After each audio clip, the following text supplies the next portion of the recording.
court will now reconvene. Has our witness, Miss Olga Rawley, recovered? Yes, Your Honour. Well, she's regained consciousness. Perhaps we can hear a version of the events again. That's the thing, you see. She's quite fatigued. You're looking a bit fatigued yourself, Mr. Payne. Sadly, fatigue is an efficient grounds for refusing to testify or prosecute. Defense would like to request that Ms. Orley take the stand. Very well. The witness will take the stand.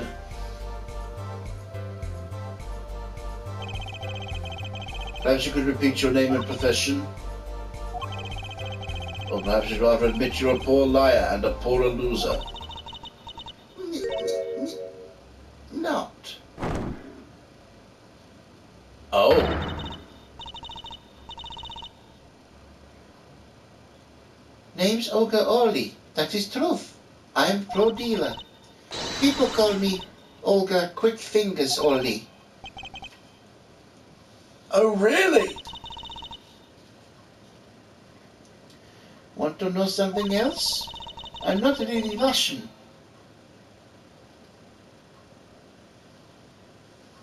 And my last name sounds like O'Reilly. There, that's the truth. I hope you're satisfied. Witness, you'll tell the court what you were really up to that night. Fine, I'll talk. We had a plan, see? Let me remind you you're currently under oath. Any further fabrications will have serious consequences. Fine.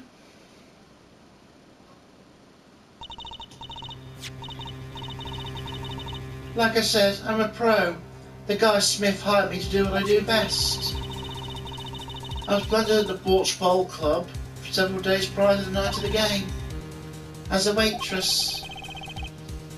So you're in cahoots with the victim? Not that he needed my help. Smith was a very well-known poker player in some circles. But winning wasn't the main purpose of this game. It was about destroying a legend, the unbeatable Phoenix Wright. The plan was simple, elegant really. You see, we set up a trap of sorts. I was to plant a card in Wright's pocket beforehand, then deal 5 aces during one of their games. When the hands were revealed, Smith would call him out and search Wright. He'd then pull out the planted card and the trap would snap shut. You swapped the cards. Exposed the cheater and losing on top of it. Would have made a great double play. Just like that, the legend would be dashed to pieces. Indeed. Getting caught red-handed cheating would cast doubt on all his prior wins. A 7-year legend destroyed by one little card.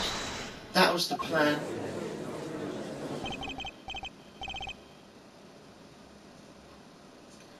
Oh really, Orley? How droll.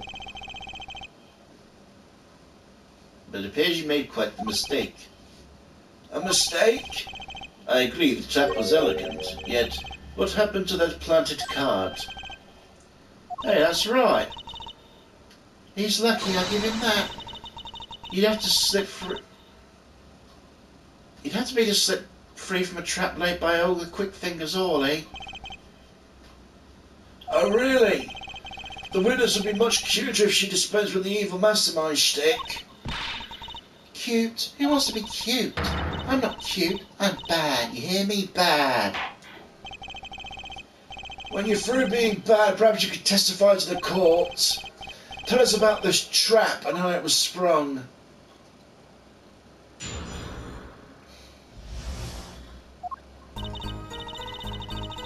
That night I planted the card like I was supposed to, and Wright lost the last hand just like he was supposed to. Then Smith searched him, but the planted card was gone. The trap failed. The next moment, Wright picked up a bottle and swung it. It wasn't me who hit Smith, it was that no good cheating defendant. A surprisingly frank testimony that still leaves us mostly in the dark. The trap was perfect, I tell you, perfect, if that rotten cheater hadn't messed it up. Look who's talking. Well, the testimony, for what it's worth, is yours, Mr. Justice. with witnesses like her who needs criminals, and with defendants like Mr. Wright who needs prosecutors.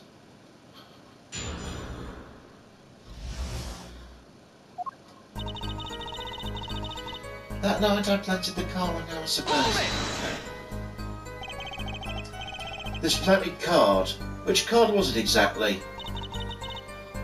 The trump card, the 5 of hearts. Let me guess. Mr. Wright was to have switched the 5 with the ace to make a full house. This is what you were going to accuse him of doing, thereby ruining his legend. I slipped it into Wright's pocket. When was this? Why, before the match, of course, while he was eating. At the Borch Bowl Club we serve borscht and suckers. Remind me never to go there. Of course the card was to make its grand debut during the game. Like a good borscht, a good plot must be cooked up early to allow it to thicken.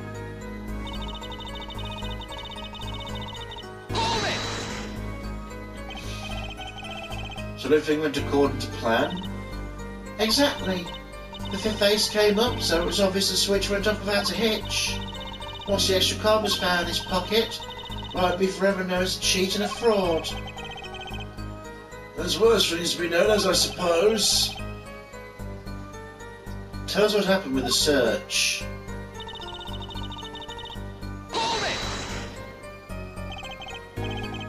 The card disappeared?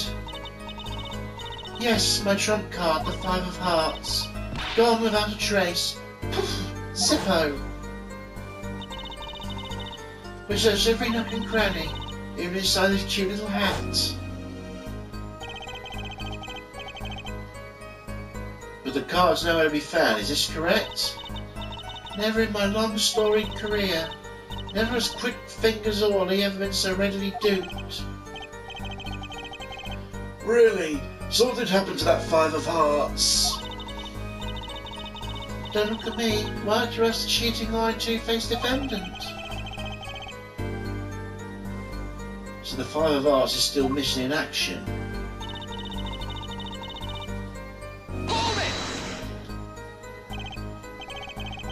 Wait, isn't that a little odd? What's odd? You searched Mr. Wright thoroughly and found nothing, which means he didn't cheat, which means he had no reason to strike the victim. Well... The fuck was that? What was that just now? I sensed something. Something wrong, Mr. Justice? No, nothing, Your Honour. What do I do? Should I press a little harder? Miss Orley, you're hiding something. What are you talking about? You... Me? Quick fingers Orley? Hide something? The defence are afraid of the baseless accusations! I have one question for the witness then. You say you saw the moment the defendant hit the victim. Is this true? Of course it's true. I did see it, honest. I saw when Wright hit him with my own eyes, I did. What's this weird vibe I'm getting? That witness, for instance, Miss Orley, she would touch the back of her neck during certain parts of her testimony. Ah.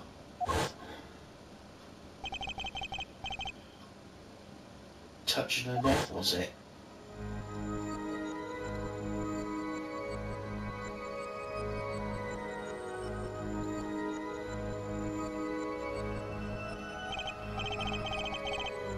Whoa, what's going on? This sensation is coming into focus. There, that twitch, so clear. It's like I perceive her habit like I couldn't before.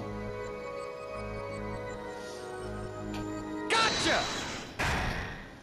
Gotcha!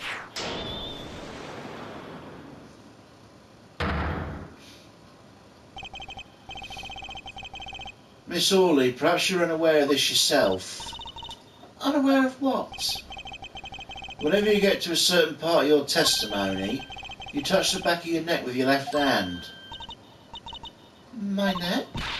So what? What indeed, Justice? I hadn't noticed anything of the sort. When she says that part of the testimony, she's subconsciously recalling something. Her body reacts to the memory and she touches her neck. I'm sure of it. A memory? Would someone care to explain what he's babbling about?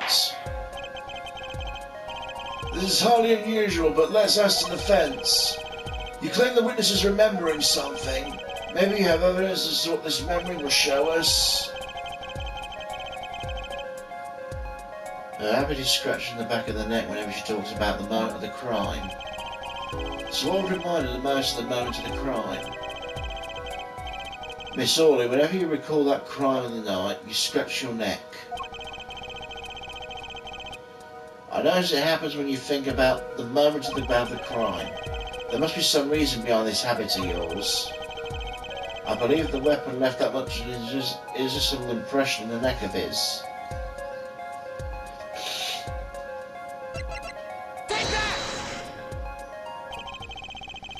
Whenever she talks about the moment of the crime, she touches her neck. And what reminds us more of that moment than this bottle of the murder weapon? But something doesn't fit. If you were the only witness to the crime, why would that make you touch your neck like you're in pain? What's he talking about now? It was Mr. Smith, the victim, who was hit, not you.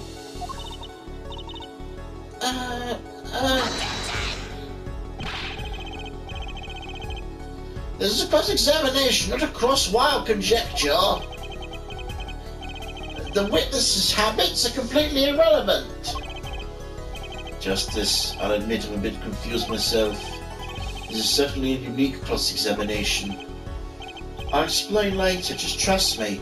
Now's our only chance to break her. Miss Orley, please testify in detail about the moment of the crime. The very moment.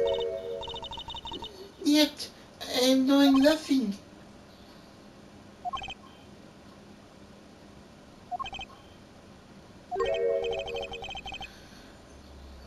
We know you're not Russian. The witness will testify, please, now. Ah, fine.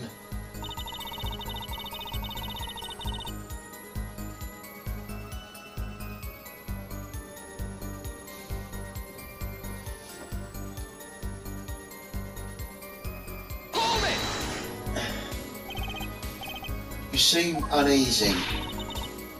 You try standing up here. Her eyes are darting all over the place. I must be getting warm. Tell me, after the crime, what was the defendant like? Well, he must have been stunned by the weight of his crime.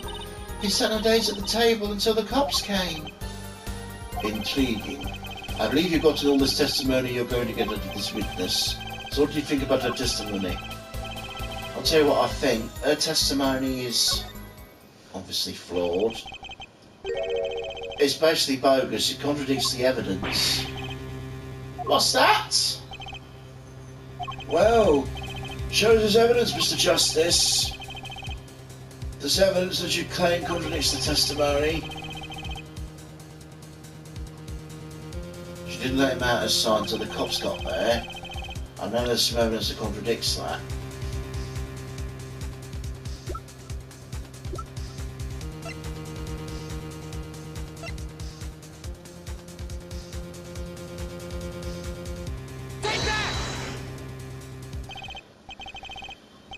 Miss Orley, we have a record here that clearly contradicts what you said. It says the police were alerted by a report from the defendant. We know the defendant left the room and climbed the stairs and made the phone call from the first floor of the Bullshit Bowl Club. So explain how you kept your eyes on the defendant when he left the room entirely.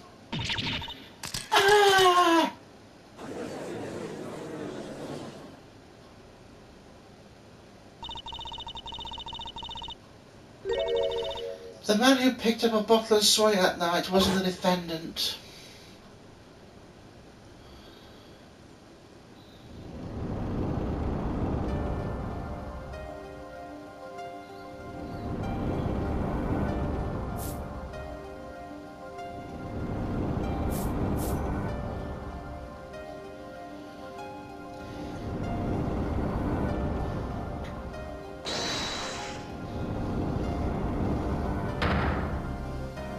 Dirty cheat, check his pockets now.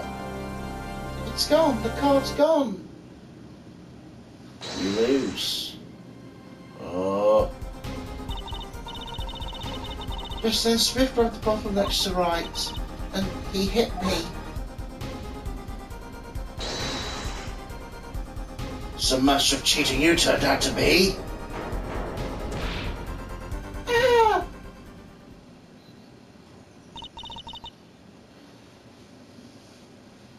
When I came to, the victim was already dead.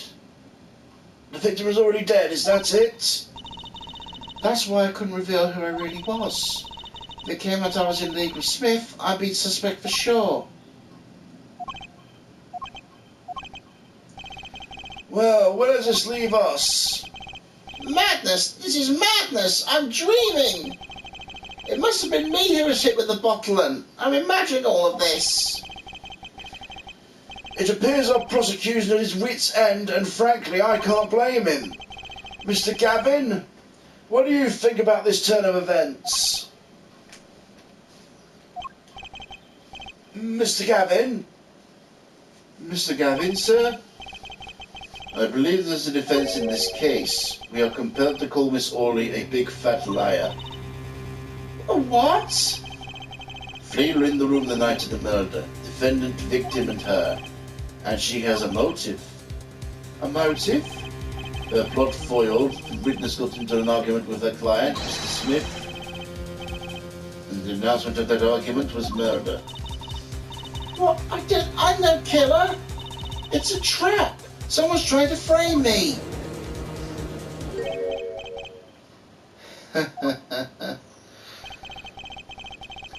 What tangled webs we weave when we practice to deceive. So tangled we catch ourselves in the process. Mr. Wright? Such a hasty conclusion. It's not like you, Christoph Gavin. What are you saying? Why not consider the other possibility? That there was another person in the room at the time of the murder. Like Mr. Wright was saying before recess. A single card was swapped into the victim's hand after the murder, and the one who swapped the card didn't know two colours of cards were being used. A fourth person. This theory again! Your fourth person doesn't exist! Indeed. That's why I decided to bring this case to court. Here, where there's no escape and no chance for deception. The perfect place to catch the real criminal. The real criminal? And we're in luck. A clue to the criminal's real identity was kindly provided for us.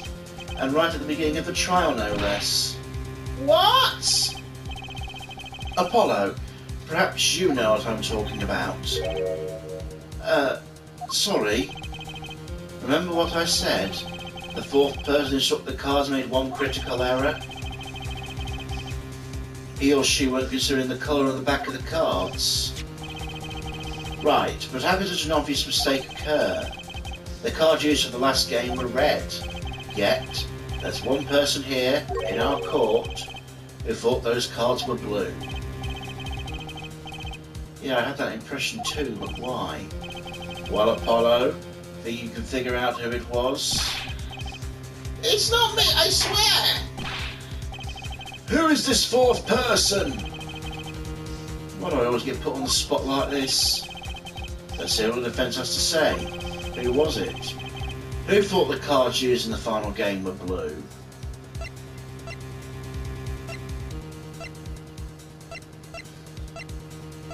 But it was Phoenix, wasn't it? Take that! Apollo, do you seriously think that? I think I'm seriously confused. I'm seriously sorry. That didn't go well. Well, it can't be helped. I almost missed it myself. But it doesn't do anybody any good to turn their eyes away from the truth. Does it, Christoph? Oh.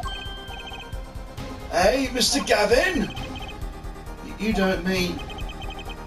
Christoph Gavin, you were the fourth person that night. But of course Mr. Gavin knows the colour of the cards. How would he?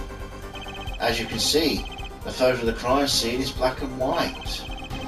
You can't tell which of the cards are blue, the ones on the floor or the table. But look, you can see the colours in this photo. Yes, but when he said the cards were blue, it was well before this evidence came to light.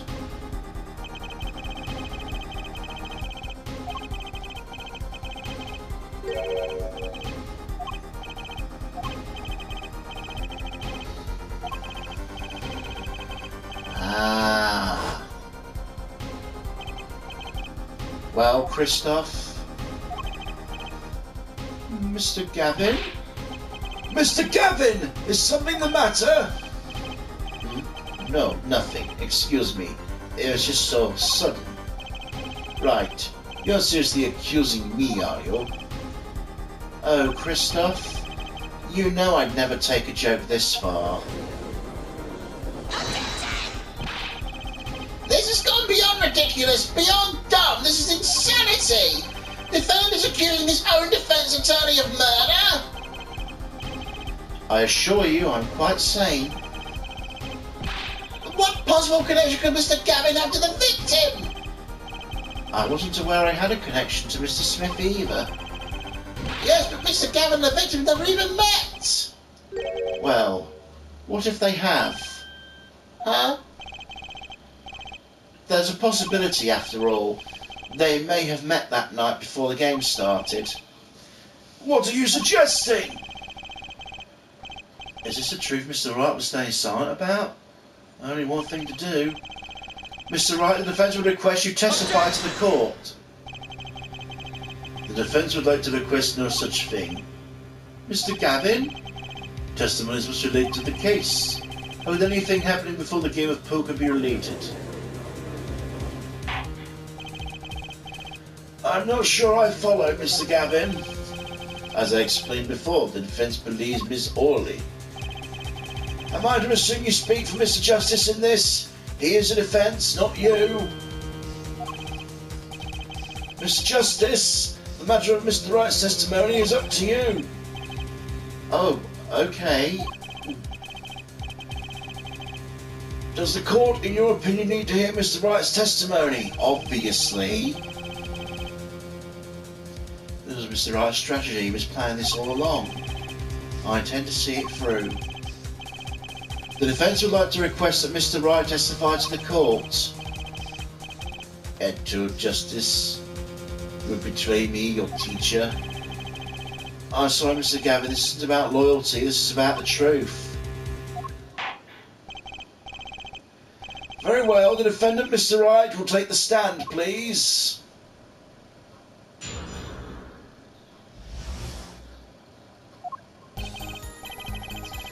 That evening, Christoph and I had dinner. We sat at the table in this photograph. Shady Smith walked in 5 minutes after Christoph left. When the trap failed, Smith hit the waitress. The girl was knocked out cold and Smith was uncontrollable. I left to call the police.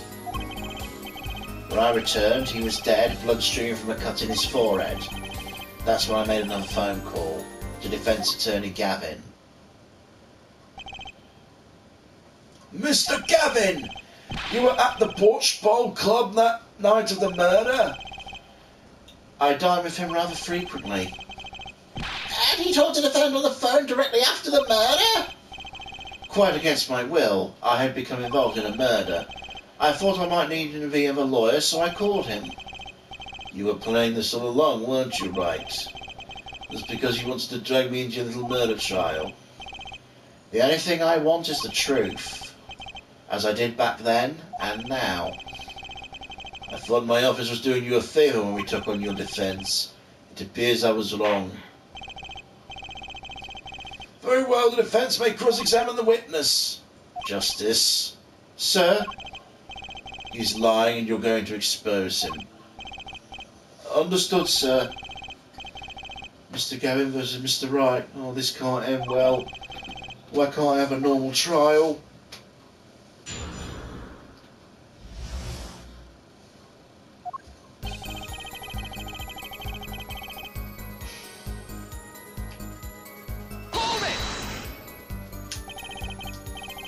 You had dinner with Mr. Gavin? Yes, he dines with me at the Borscht Bowl Club quite frequently. We were enjoying our usual dinner at the usual spot, as usual. Usual? I always eat at the table closest to the piano. I see. Where Mr. Smith was sitting? So the plates and such on your dinner, on the table from your dinner? Indeed, the remnants of my meal with Christoph. We dined for 2 hours and Christoph left after that. Hold it! 5 minutes? So the two of them could have passed in the restaurant during that time? That would have been a fateful encounter, to be sure. Oh, Mr. Wright. What was it you said? Christoph Gavin and Shady Smith may have met. I believe I did say that. Here I was all nervous about this meeting, and now we hear they just passed in the hall. That does seem a little weak for a pretense for murder. It would be if that were all that really happened. Come on, Mr. Wright, what are you hiding this time? Hold it!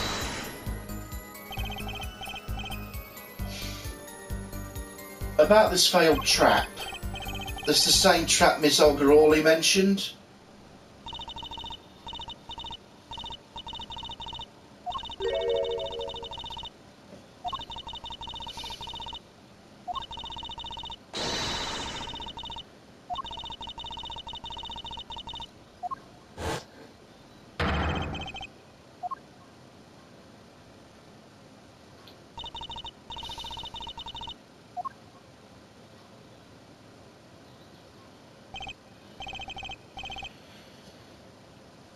Yes, a harmless prank in essence. It was by a quirk of fate that I happened to discover it.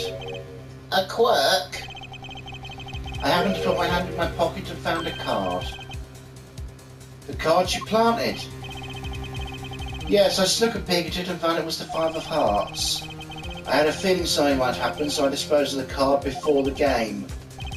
Disposed where? There was an empty bottle of wine I'd been drinking right beside me.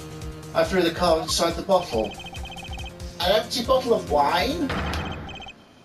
The murder weapon? Yes, I rolled up and shoved it in. The coloured glass makes it hard to see. A battle of wits between the deceiver and the would-be deceived. That sounds like a terrific drama. A card inside the murder weapon? That's strange.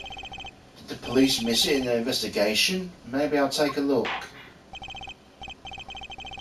The Pokehead of Courtroom 3 approves this battle of wits. Please provide your testimony with this new information.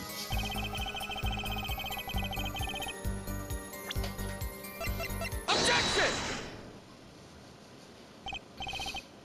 Mr. Wright, if I may. Yes? I examined the bottle and I don't see a card in there. No.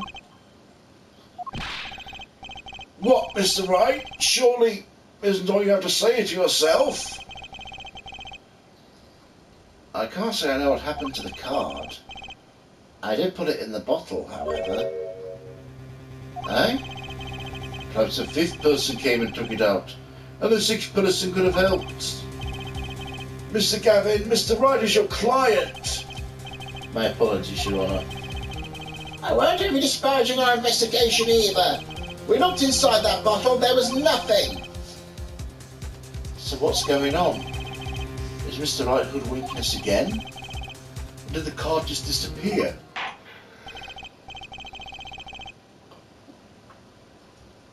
In any case, please continue the cross-examination. I'm afraid decisive contradictions call for decisive evidence. Oh! Push him all to justice. Break him. It's just you and the witness in the ring. Go for the KO. Why do I get the feeling we're not on our client's side anymore?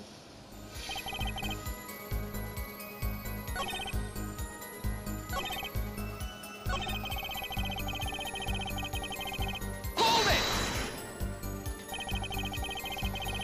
You made the call to police from the first floor of the restaurant, correct? Exactly. Cell phones don't get a signal down the hideout. Was anyone else on the first floor at the time? Not a soul. It was the middle of the night after all. So there in the darkened restaurant, I called the cops. After making the call, I returned to the hideout. It didn't seem right to leave the injured waitress alone.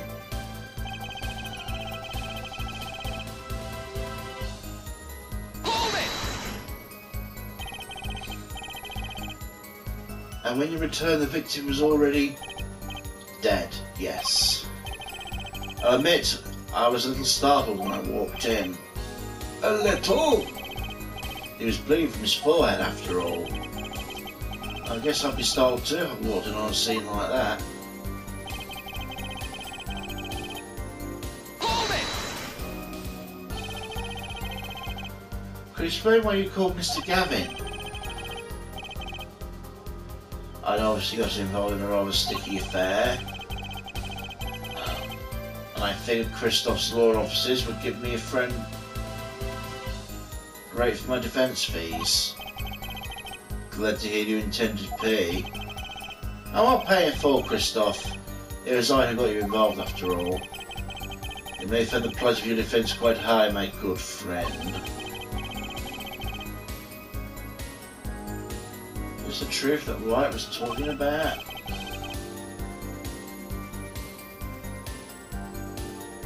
Justice, you know what you have to do. He's lying, supposing.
Objection!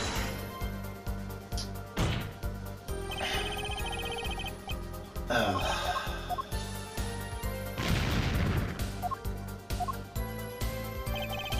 God, this is another one that I don't fucking know.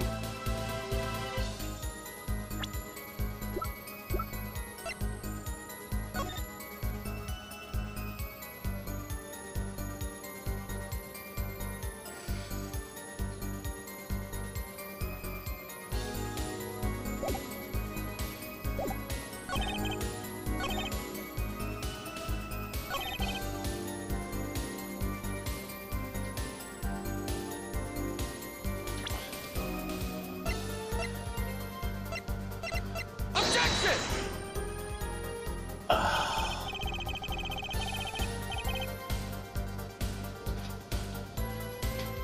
No, I'm going to need to look at this one, I'm afraid.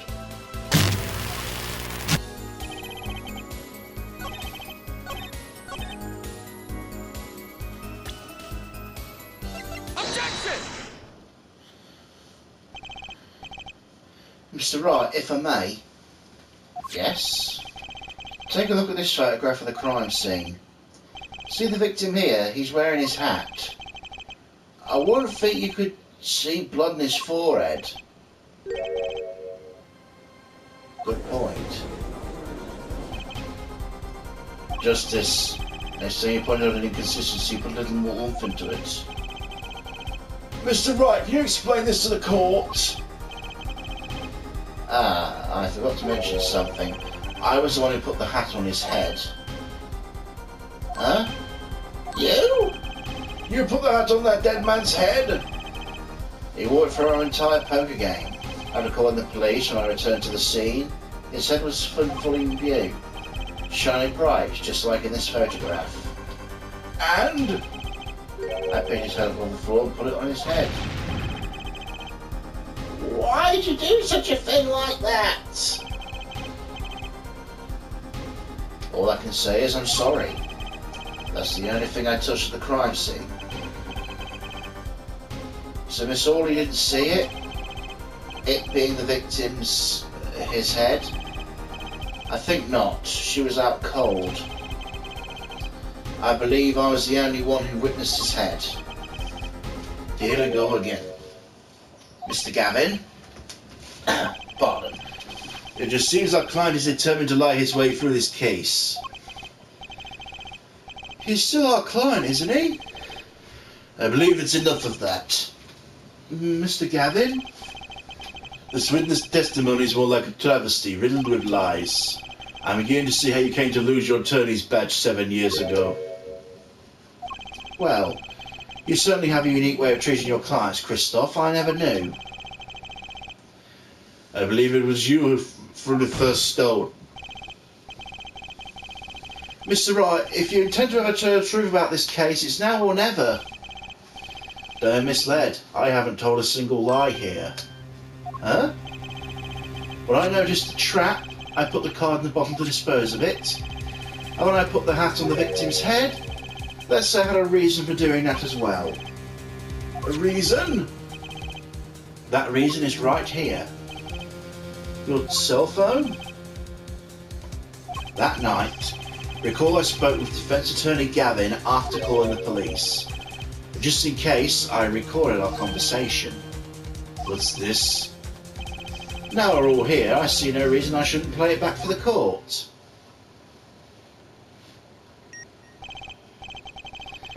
Christoph, I seem to be in a bit of trouble.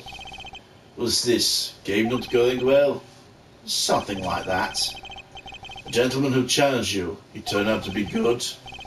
He turned out to be dead. Someone hit him hard. You mean someone cracked the flawless bone china pie? Okay. It wasn't you, was it? Me? Please. The cops should be here any minute. I'm in your hands, should it come to that. Bone china plate? A kind of porcelain, very smooth and shiny. And not plate, but patty. I believe he was referring to a certain gentleman's balding forehead. The court appreciates the defendant's discretion not indicating my forehead. Wait a second, something's not right about that phone call. So after Mr. Gavin ate dinner with you, he left the Borscht Bowl Club? Most certainly.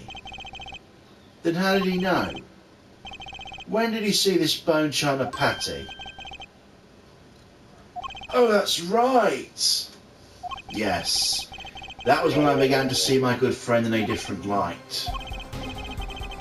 Troubled, I returned to the crime scene, and when I spotted Mr. Smith's head again, I realised exactly what was wrong. Well, Mr. Gavin, the stage has been set. Perhaps you'd like to explain this to the court. Exactly how did you come by your privileged knowledge of the victim's head? So this is your reason? The reason why you put the victim's head back on? Your point, Mr. Gavin? It's come down to this, has it, Phoenix Wright? Order! I will have order! Mr. Payne! Yes, Your Honour? I believe the court's been left with no other choice. Are you prepared to hear Defence Attorney Gavin's testimony? Well, as the prosecutor, I... Very well. We break for 10 minutes, after which Mr. Gavin will take the stand for cross-examination. Are we all clear on that? Crystal clear, Your Honour. Very well. This will be the final recess for the day.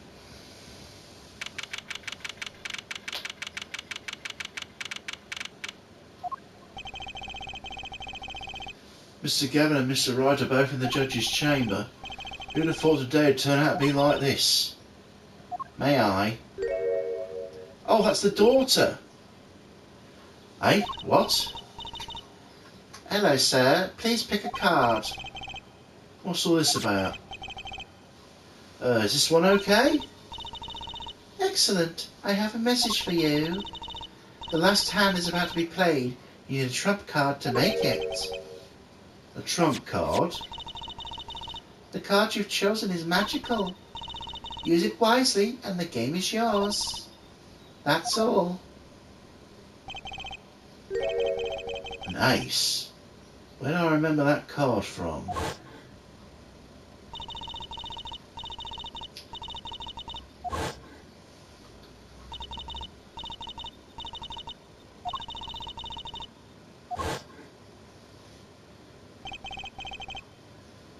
The missing fifth ace.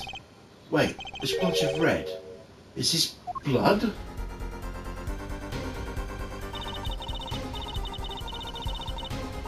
You have your trump card. Now it's time for you to cut the deck and draw the truth. My father's fate is in your hands. I know you can do it.